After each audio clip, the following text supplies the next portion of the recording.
Now, Russia is hammering central Ukraine. It's raining missiles, drones and mounting some high pressure on Ukraine. Ukraine claims that at least about 21 people have been killed in these Russian attacks in the last 48 hours. These are some images from Dnipro. Ukraine says that at least about 11 people are dead and over 160 have been injured in the Russian assault. And according to the Ukrainian authorities, Russian missiles crashed into schools, hospitals, kindergartens and battered vehicles in the city. It also damaged a dormitory, a gymnasium and an administrative building. The rare daytime attack without warning has stunned the Ukrainians. There was an attack somewhere not far away. It happened in a split second. You open your eyes, there are no windows or doors anywhere. Everything is in a half-destroyed state. But thank God, everyone who was on the grounds of the church and our complex remained unharmed. I was in the 4th hospital, treating my leg. I had a doctor's appointment. And here were the children. They saw it all. Now they are in the 72nd school. There is a bomb shelter there. They ran there. Now, Ukrainian President Volodymyr Zelensky has posted a video showing a passenger train that was damaged by a Russian missile strike in the Dnipro region. He claimed the deadly attack destroyed about 5 carriages while over 500 passengers were on board.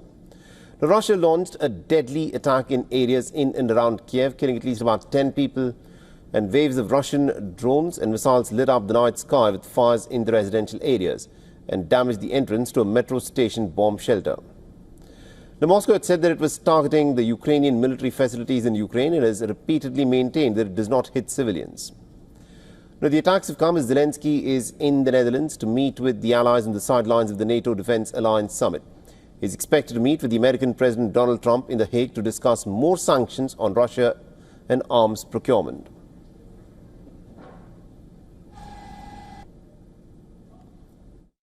The most important that the unity of NATO countries and all Europe and European Union, and you see this unity around Ukraine. I think this is the most important things. After this, it opens the way to strengthen Ukraine, to give us strong support, to help our people and families who are abroad to live, and to help to our Ukrainians who are in Ukraine to survive. The leaders of the NATO military alliance and the European Union have reaffirmed their support for Ukraine ahead of a meeting of alliance members. The NATO chief Mark Rutte has said that he expected a greater financial support for Ukraine compared to last year. We are seeing at this moment is that European and Canadian partners, they are now basically ramping up the support for Ukraine. Already over 35 billion euros pledged this year. That's even before we reach half year on the 1st of July. And last year it was for the full year a little bit over 50 billion. So we can safely assume that the total amount for 2025 will be higher than in 2024. But Trump is singing a completely different tune. He has cast doubt on his commitment to protect Europe as he is headed to a NATO summit to get allies to pledge more defence spending. In fact, he's dodged questions on whether he would abide by Article 5 of the NATO Treaty, which outlines the alliance's mutual defence guarantees. In your definition, there's numerous definitions of Article 5, you know that, right? But I'm committed to being their friends. You know, I've become friends with many of those leaders, and I'm committed to helping them. Now, the overriding goal of NATO's two-day gathering, which kicks off with dinner hosted by the Dutch King, is to flatter Trump, to make him happy amidst fears that he could blow a hole in the 7-decade-old alliance.